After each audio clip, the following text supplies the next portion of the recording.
Episode ke-162. Ini bukan lembah hantu. Fu Yuchun melihat sekeliling dengan waspada.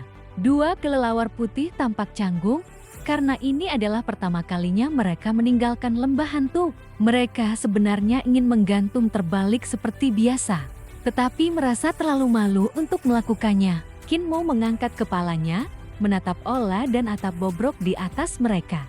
Lalu berkata, "Kalian bisa beristirahat di atap. Jangan khawatir tentang yang lain. Besok aku akan mengantar kalian kembali ke lembah hantu. Saat itu, aku akan memberikan penawar." Kedua kelelawar putih itu menghela napas lega, lalu terbang naik dan bergantung di bawah atap, menyilangkan tangan di depan dada mereka. Fu Yuchun membuka matanya dan berbisik, "Bocah itu berbohong. Kita sama sekali tidak diracuni."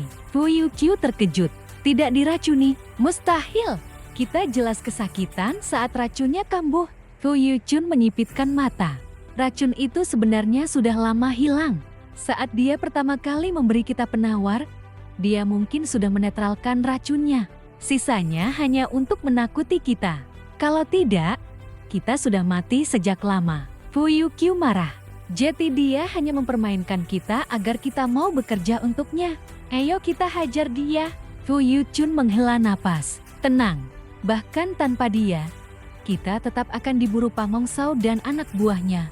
Dengan bekerja sama dengannya, setidaknya kita masih hidup. Lagi pula, berkat dia kita tahu leluhur kita masih hidup. Ras kelelawar putih kita tidak akan punah.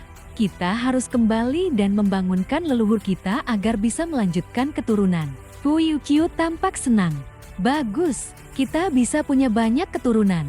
Tapi tunggu, bagaimana dengan urusan senioritas? Keduanya terdiam. Wajah mereka dipenuhi kebingungan. Hingga akhirnya tidak bisa tidur lagi. Di sisi lain, di reruntuhan, Qin Mo bersandar pada tubuh naga kilin untuk beristirahat. Beberapa patung dewa berdiri menjaga, memancarkan cahaya yang menerangi seluruh area. Ia sendiri masih belum tahu di mana posisi reruntuhan ini di dalam Great Ruins. Ia hanya bisa terbang di siang hari untuk mengamati dan menentukan arah. Pamong Shao duduk tidak jauh darinya, dikelilingi para dukun dan prajurit yang masih hidup. Suasana di sekitar mereka terasa tegang. Qin Mo memperhatikan sekeliling. Ada banyak makhluk aneh dan kuat di tempat itu, beberapa bahkan lebih besar dari naga kilin dalam bentuk penuhnya. Di antara mereka, pandangannya tertuju pada 3 kelompok pengembara. Salah satunya adalah 3 biksu yang memancarkan aura iblis namun tetap tampak tenang. Qin Mo segera mengenali mereka sebagai biksu dari biara Little Thunderclap, sebuah tanah suci milik ras iblis di wilayah barat Great Ruins. Ia berpikir dalam hati, jika mereka dari barat, berarti kita mungkin berada di bagian barat Great Ruins. Wajahnya sedikit menggelap. Ini pertama kalinya ia merasa begitu jauh dari wilayah yang dikenalnya. Kelompok kedua adalah pasangan muda yang menjaga sebuah kereta berbentuk aneh.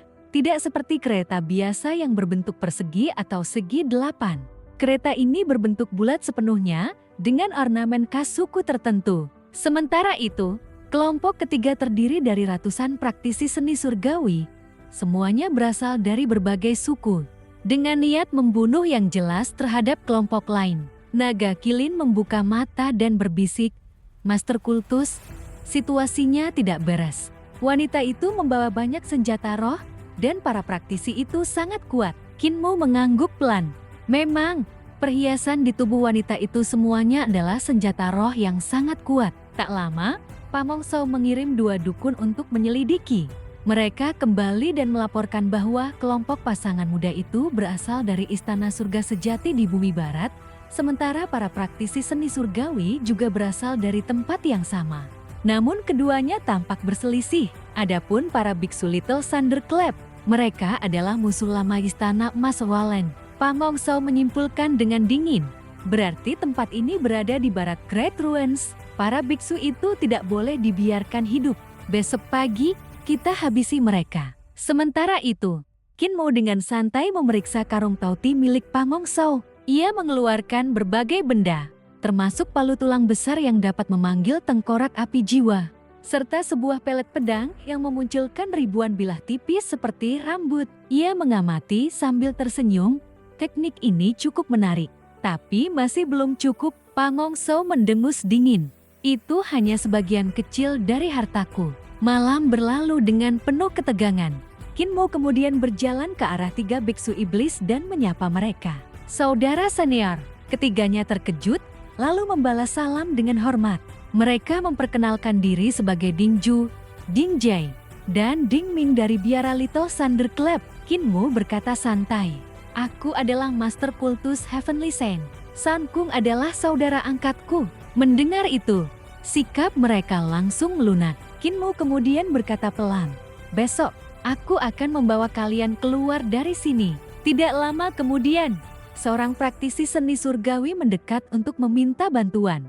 Tetapi Kinmo menolak dengan tenang. "Kalian dikejar banyak orang kuat. Jika aku membantu, itu sama saja mencari mati." Pria itu pergi dengan kecewa. Dari dalam kereta, terdengar suara seorang gadis kecil, "Ibu, apakah dia tidak mau menolong kita?"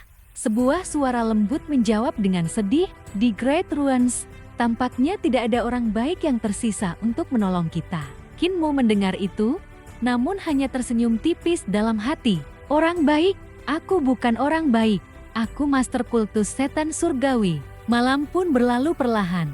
Masing-masing pihak menyimpan niatnya sendiri, hingga akhirnya fajar tiba.